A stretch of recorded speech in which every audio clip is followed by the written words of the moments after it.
자, 오늘은 그리스도의 종이라는 제목으로 로마서 1장 1절의 말씀을 함께 나누게 될 텐데, 자, 먼저 말씀 보도록 하겠습니다. 한 목소리로 읽도록 하겠습니다. 시작. 예수 그리스도의 종 바울은 사도로 부르심을 받아 하나님의 복음을 위하여 택정함을 입었으니 아멘. 네, 오늘도 하나님의 은혜와 사랑이 저와 여러분 모두에게 충만하기를 축복합니다. 로마서라는 성경은 성경적으로도 굉장히 중요한 성경입니다. 굉장히 중요한 위치에 있어요. 어떤 성경의 배열로 보나 아니면 그 역사적인 가치로 보나 로마서 때문에 인생이 변한 분들이 많이 계십니다. 어떤 분들이냐면 오늘 이제 제가 주보에다가 실어놓은 기고한 분인데 성 아구스티누스, 여러분은 어거스틴이라고 알고 계시는 그분이 로마서 때문에 인생이 변한 분이에요. 또 로마서 때문에 인생이 변한 가장 대표적인 분이 복음의 가치를 원래대로 되돌린 마르틴 루터 같은 사람들, 그리고 감리교의 창시자인 요한 웨슬리 같은 분들이 로마서로 인해서 인생이 참 많이 변하신 분들입니다. 그래서 저는 여러분의 인생이 로마서 때문에 변하셨으면 좋겠어요. 저의 인생이 변했으면 좋겠습니다. 근데 이게 그냥 뭐 이렇게 지금 와서 김인순 권사님이 목사님 저 신학교 가야겠어요, 이게 아니고 그런 게 아니고 여러분의 삶의 가치가 로마서로 인해서 변화되는 은혜가 있었으면 좋겠습니다. 그러니까 이제 뭐냐면 우리가 여기서 신앙이 진일보하고 성장하려면 우리가 복음에 대해서 다른 방식의 접근이 이제는 필요해졌다라는 거예요. 그런 의미에서 로마서를 통해서 우리가 뭘 했으면 좋겠냐면 복음의 가치를 바르게 함과 동시에 우리가 더 성숙한 신앙으로 나아갔으면 좋겠다. 네, 저는 그것이 이번 로마서 강의의 목표입니다. 자, 이제 로마서 강의를 시작하도록 하겠습니다. 자, 로마서에 대한 간단한 정보들을 먼저 좀 말씀을 드리면 로마서의 저자는 사도 바울이에요. 그리고 수신자는 로마에 있는 교회 성도들이 아니고 로마 제국 내에 있는 모든 성도들이라고 볼 수 있습니다. 이게 무슨 말이냐면 로마 제국뿐만 아니라 로마의 영향력이 미치는, 그래서 그 당시 이제 북아프리카라던가 아니면 뭐 스페인이라던가 아니면 동쪽으로는 뭐 동유럽이라던가 이런 곳, 아시아까지, 소아시아까지 로마의 영향권 아래에 있는 모든 나라들을, 모든 사람들을 로마 제국 내의 모든 성도들이다라고 표현합니다. 그러니까 바꿔 말하면 로마의 영향권 안에 있는 사람들 중에 예수를 믿는 사람들이 많았다라는 뜻이에요. 이러한 이해가 있어야 이제 로마서에 대해서 우리가 잘 이해할 수 있다라는 건데, 자, 아까도 말씀드렸다시피 로마서는 성경 안에서도 굉장히 중요한 책입니다. 이게 이제 성경의 배열에서도 나타나게 되는데, 자, 보세요. 히브리 성경은 이 세 가지로 분류가 되어 있습니다. 자, 타나크, 첫 글자만 딴 거예요. 그래서 타나크란 뭐냐면 모세율법, 모세오경을 말하고요. 이 모세오경을 지키지 않은 인간들에게 어떠한 일이 일어날 건가를 보여주는 게 선지서입니다. 그러니까 우리는 선지서가 뒤쪽으로 가 있죠. 얘네는 선지서가 앞쪽으로 가 있어요. 그리고 성문서, 역사서와 지혜서들이 다 뒤로 가 있습니다. 그리고 시편이 히브리 성경의 가장 마지막으로 배열이 되어 있어요. 그러니까 이게 무슨 얘기냐면 얘네는 결과가 닫혔어요.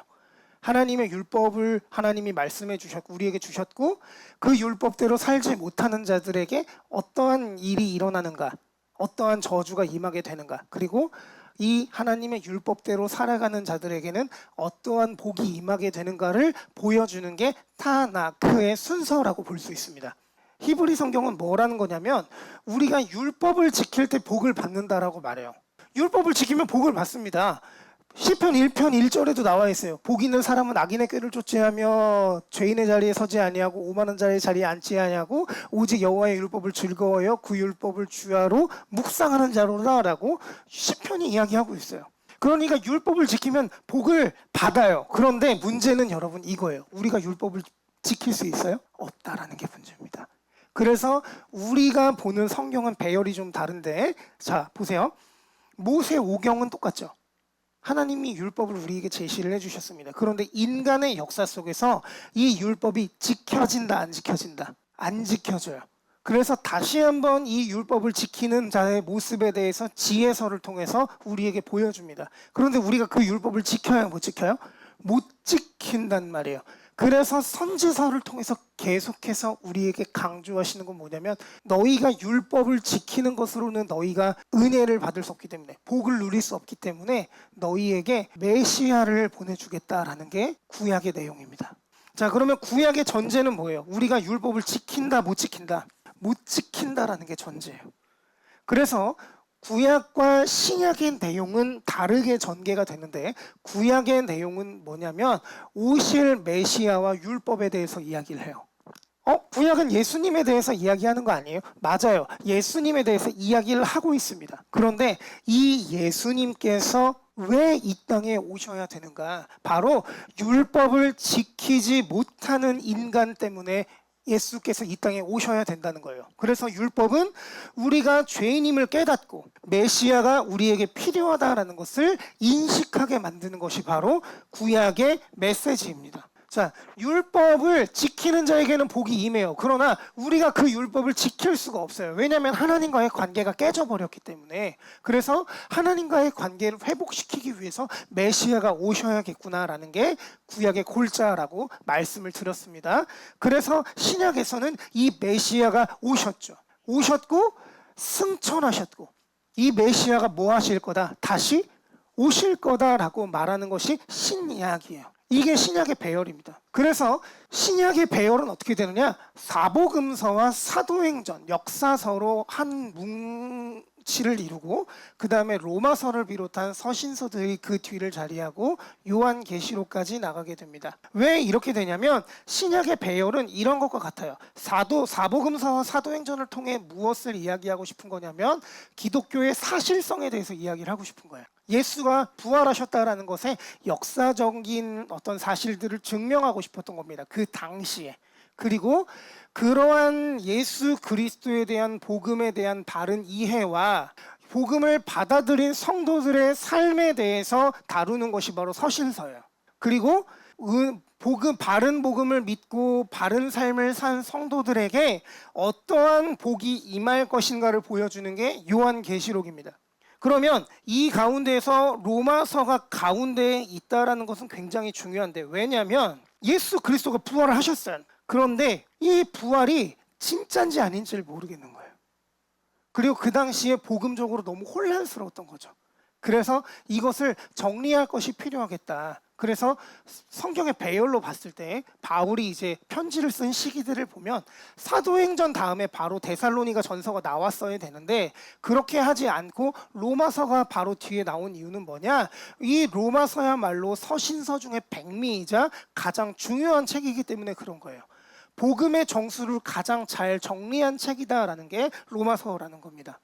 자, 그러면 이런 로마서의 주제는 뭐냐? 세 가지로 나뉘게 되는데 이건 기억하셔야 됩니다. 자, 1장부터 11장까지 로마서는 무엇에 대해서 이야기를 하냐면 복음이란 무엇인가에 대해서 이야기를 합니다. 바꿔 말하면 왜 예수가 복음인가에 대해서 이야기하는 거예요. 예수님이 왜 복음이신가를 우리가 로마서를 통해서 알아볼 거예요. 그리고 12장부터 15장까지는 우리의 삶에 대해서 함께 나누게 될 겁니다. 로마서의 두 번째 주제는 몸이에요. 세 번째는 공동체. 이 삶을 복음으로 무장한 삶을 살아가는 성도들에게 하나님께서 허락하신 것이 바로 교회의 공동체다. 그러면 교회는 중요합니까? 안 중요합니까? 너무나도 중요한 거예요. 그래서 로마서 16장에 보면 사람들의 이름이 계속해서 등장해요. 우리는 이 세 가지를 보게 될 거예요. 자, 이제 로마서의 시대적 배경을 좀 보도록 할 텐데 이 당시에는 여러분 예수를 믿는 게 너무나도 어려웠어요. 왜냐하면 자, 첫 번째 문제는 부활의 사실성 때문입니다. 아까 말씀드렸던 부활의 사실성 문제예요. 그리고 두 번째는 복음이 전해지는 곳마다 소동이 일어났다라는 겁니다. 복음이 전해지면 좀 조용조용히 전해지면 되잖아요. 아름답게 전해지면 얼마나 좋겠습니까? 그런데 복음이 전해지는 곳마다 소동과 문제가 일어나는 거예요. 이게 문제였던 겁니다. 자, 여러분 로마 제국은요 기본적으로 다른 종교들에 대해서 굉장히 관용적입니다. 그러니까 로마에서 평화롭기만 하다면 문제만 안 일어난다면 니네 종교 얼마든지 가져라고 하는 나라가 로마 제국이었어요. 그런데 이 예수를 믿는 사람들이 나타날 때마다 어떤 뭐라고 할까요? 자꾸만 그 제도적인 문제들 아니면 어떤 그 사회적으로 통용되는 것들에 대해서 문제를 자꾸만 일으키는 거예요. 바울이 이제 뭐 예를 들어서 빌립보에서 예수를 전하다가 감옥에 갇히게 되지 않습니까? 그것도 바울이 복음을 전해서 갇힌 게 아니에요. 바울이 복음을 전했는데 그 신접한 여인이 신이 떠나게 되니까 이 여인의 주인이 돈을 못 벌게 되잖아요. 그러니까 결국 그런 것들 때문에 소동이 일어나서 갇히게 된 겁니다. 그러니까 이 복음이 전해지는 곳마다 소동이 나니까 결국은 어떻게 되냐면 로마가 박해를 하게 되죠. 그런데 그 박해 전에 경제 생활에도 문제가 생기게 되는데 뭐냐면 여러분 이 당시에는 돈을 벌려면 어떻게 해야 된다고요? 길드에 가입을 해야 돼요. 그런데 길드에 가입하면 인사를 이렇게 해야 됩니다. 길드에서 하는 인사는 뭐였냐면 그런 의미에서 로마 황제가 우리의 주인입니다라고 하는 인사였던 거예요.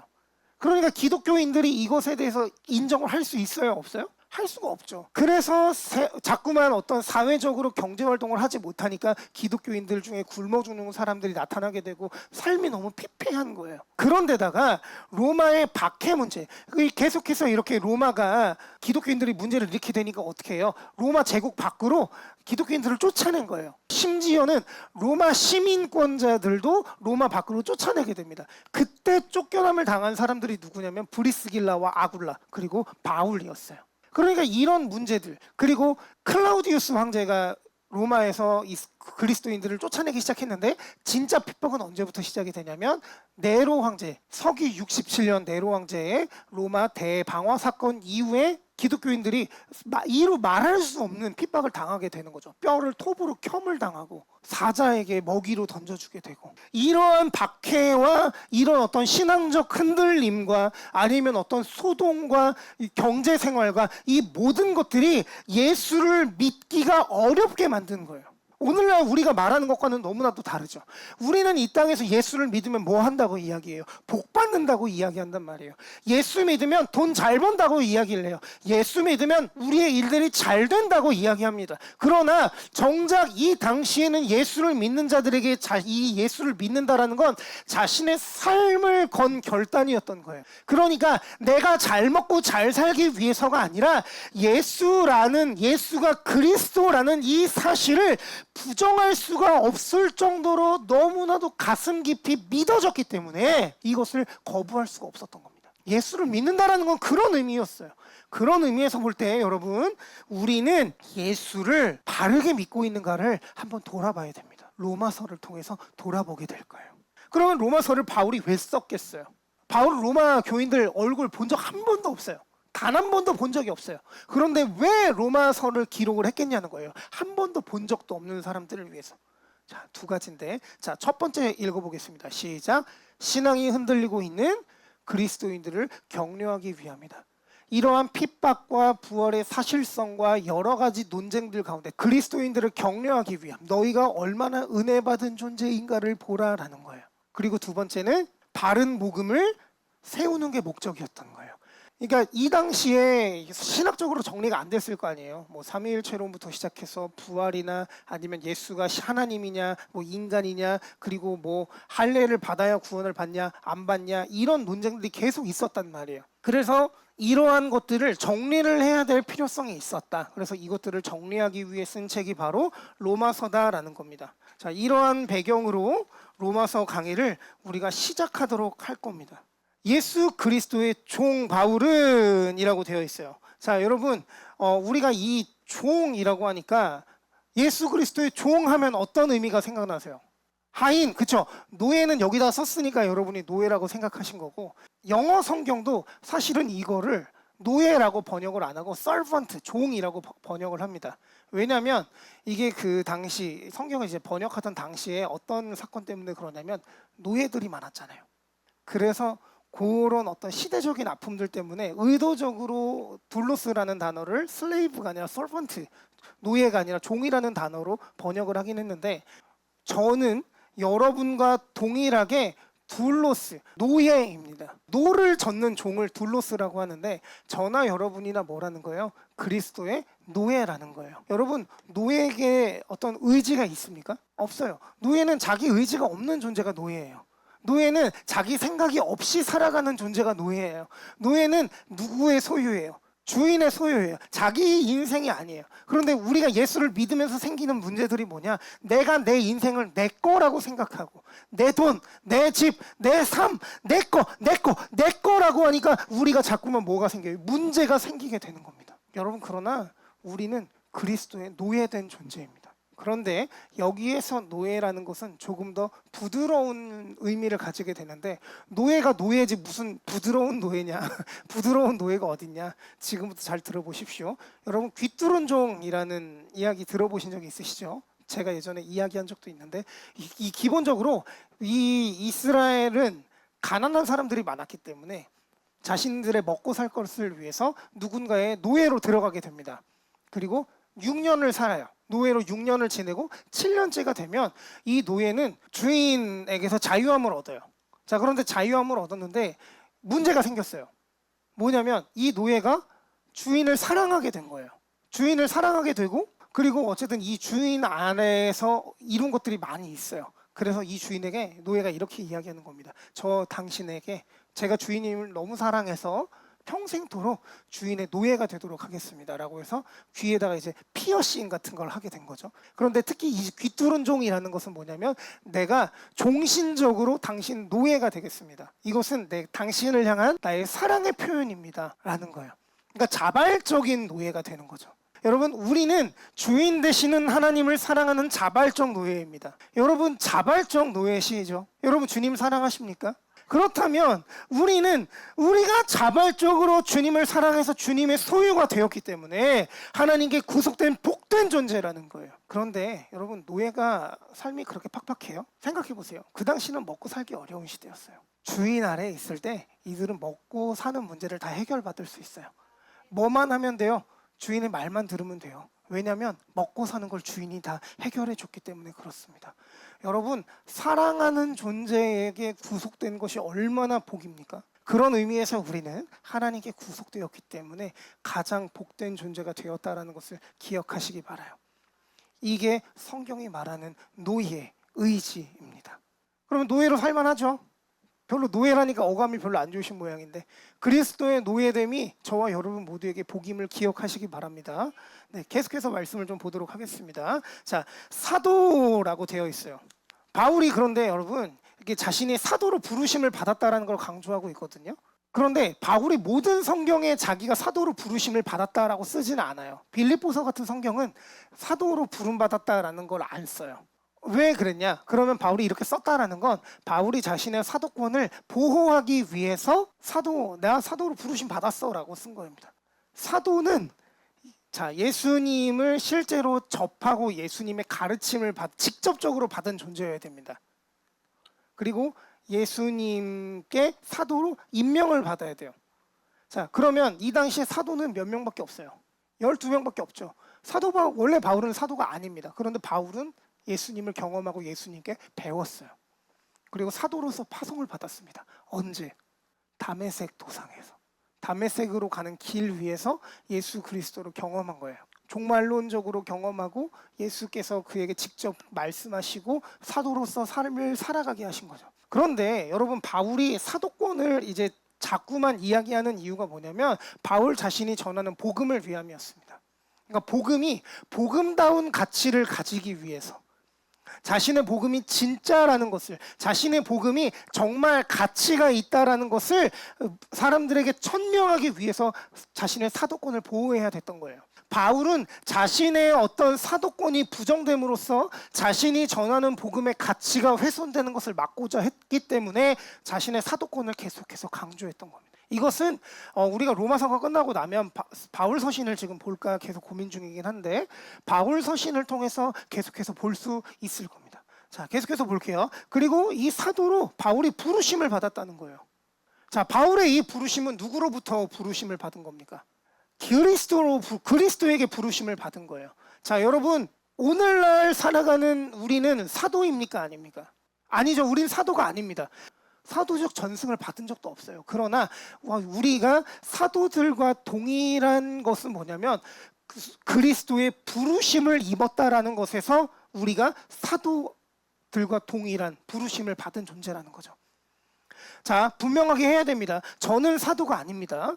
여러분도 사도가 아닙니다. 그러나 우리와 사도들의 공통점은 뭐예요? 그리스도에게 부르심을 받은 존재라는 거예요. 자, 그러면 이 부르심이 뭔가? 하나님께서 그리스도께서 우리를 부르셨다라는 의미는 뭔가? 이것과 동일한 거예요. 우리의 인생의 주체가 나에서 그리스도로 바뀌게 되는 겁니다. 요셉이 30세에 이집트의 총리가 됩니다. 그리고 형제들을 만나요. 그리고 형제들에게 이렇게 고백합니다. 형들이 날 팔았다고 해서 너무 겁내지 마세요. 두려워하지 마세요. 하나님이 당신들 앞서 나를 보내셔서 당신들의 생명을 구원하게 하셨습니다. 내가 당신들을 구원하기 위해서 총리가 된 거예요? 하나님께서 당신들을 구원하시기 위해서 나를 총리로 세우신 겁니다. 여러분, 우리는 그리스도에게 보냄받은 존재예요. 여러분, 그리스도에게 보냄을 받으신 존재입니다. 무엇을 위해서 보냄을 받았겠어요? 많은 생명을 구원하기 위해서 우리들을 그리스도께서 보내셨다라는 겁니다. 때문에 여러분, 복음을 전하시는데 힘쓰시기 바랍니다. 전도하는데 힘쓰시길 바라요. 교회로 데리고 오라는 이야기가 아니에요. 예수가 그리스도시다라는 것을 전하는 저와 여러분 모두가 되기를 바랍니다. 자, 계속해서 그러면 우리가 복음을 전해야 되는데 복음이 뭐냐는 거예요. 복음이 뭐예요? 말씀도 맞죠. 그런데 진짜 복음은 뭐냐면 유앙겔리온이라고 하는 헬라어인데, 자, 이 유앙겔리온은 뭐냐면 왕의 탄생. 왕자가 태어나면 왕자는 결국 왕이 될 거잖아요. 왕자가 탄생될 때, 그리고 우리가 이제 식민지로부터 해방이 됐을 때를 이제 유앙겔리온이다, 복음이다라고 했어요. 자, 그런데 여러분 생각해 보십시오. 로마 황제가 탄생했다라는 건 모든 사람들에게 좋은 겁니까? 로마 황제의 탄생은 로마에게는 좋은 소식이었지만 다른 민족에게는 좋은 소식이 아니었어요. 그런데 진짜 복음은 온 세상에 미칠 좋은 소식이어야 합니다. 왜 예수 그리스도의 복음이 온 세상에 미칠 좋은 소식이에요? 자, 천사가 누가복음 2장 10절 11절에서 이렇게 이야기합니다. 천사가 이르되 무서워 말라. 보라, 내가 온 백성에게 미칠 큰 기쁨의 좋은 소식 유앙겔리온을 너희에게 전하노라. 오늘날 다윗의 동네에 너희를 위하여 구주가 나셨으니 곧 그리스도 주시니라. 자, 이 그리스도가 메시아가 태어나셨다라는 소식은 이스라엘에게만 좋은 소식이었습니까? 온 백성에게, 모든 민족에게 미칠 좋은 소식이었던 거예요. 왜 예수 그리스도의 복음이 온 민족에게 미칠 좋은 소식입니까? 우리를 구원하여 주셨기 때문에. 그러면 여러분, 한 가지 더 질문을 던져보겠습니다. 옛날에는 예수 그리스도의 복음이 한마디로 빡 와닿았어요. 왜냐? 이스라엘 백성은 나라를 잃었기 때문에 하나님 나라의 복음이 복음으로 받아들여졌습니다. 로마인들에게는 이 그리스도의 복음이 유앙겔리온으로서의 가치를 가졌어요. 그러면 21세기를 살아가고 있는 우리들에게는 왜 그리스도의 복음이 복음입니까? 로마서 말씀을 통해서 저와 여러분이 이것을 계속해서 고민하셨으면 좋겠습니다. 저는 지금도 이것을 고민하고 있어요. 예수 그리스도의 복음은 정말 복음이라는데 복음을 복음으로서 받아들이지 않는 이 시대, 젊음이 전부라고, 돈이 가장 가치 있는 것이라고 말하는 이 시대 가운데 왜 예수 그리스도의 복음이 복음인가? 왜 예수 그리스도가 지금도 복음이 되어 주시는가? 왜 그것이 의미가 있고 위로가 되어 주시는가? 이것을 우리가 평생 고민하며 가져가야 할 숙제가 됩니다. 여러분, 저와 함께 평생 고민하시겠습니까? 여러분, 저와 함께 건건중앙교회라는 공동체를 함께 짊어진 존재로서, 공동체로서 저와 여러분이 이 고민에 함께 동참했으면 좋겠습니다. 자, 마지막입니다. 자, 택정함을 입었다. 하나님의 복음을 위하여 택정함을 입었다라고 하는데 이 택정함이라는 단어는 두 가지 의미를 가지고 있어요. 뭐뭐로부터 from, 뭐뭐로 to라는 이 두 가지 의미를 같이 가지고 있습니다. 자, 어떤 의미냐면요, 이렇게 볼게요. 하나님은 우리를 죄와 사망으로부터 구별하셨습니다. 그러니까 우리는 죽음에 대하여 산 자가 된 거죠. 특별하죠? 자, 그런데 하나님은 또한 우리를 하나님의 나라로 구별하셨습니다. 그러니까 이 택정함이라는 건 뭐냐면 우리를 죽음 가운데에서 건지신 것뿐만 아니라 하나님의 나라로까지 우리를 인도하시는 택정함인 거예요. 하나님은 우리를 죄와 사망의 권세로부터 구원하셨지만 또한 우리를 하나님의 나라로 이끄시기 우리가 하나님의 나라에 이르기까지 우리를 끝까지 뭐 하신다? 인도하신다라는 사실입니다. 이게 복음이에요. 여러분, 로마서는 계속해서 이야기하거든요. 니네 복음대로 살 수 있다고? 아니, 니네 복음대로 못 살아. 그러나 그래서 너희들한테 내가 필요해. 우리의 구원이 우리로부터가 아니라 그리스도로부터 오는 것임을 우리는 로마서를 통해서 계속 보게 될 거예요. 그래서 우리는 어떻게 해야 되느냐? 구별된 존재로서 어떻게 우리의 삶을 주님 앞에 드려야 되는가? 어떻게 구별된 존재로서 주님 앞에서 우리의 삶을 살아내야 하는가? 어떻게 우리가 그리스도 안에서 복된 공동체를 이루어야 하는가? 이것을 로마서를 통해서 보게 될 겁니다. 말씀을 마칩니다. 하나님은 우리를 그리스도의 노예로 택정하여 부르셨어요. 우리는 때문에 구별된 존재로서 그리스도의 노예답게 이 땅을 살아가야 합니다.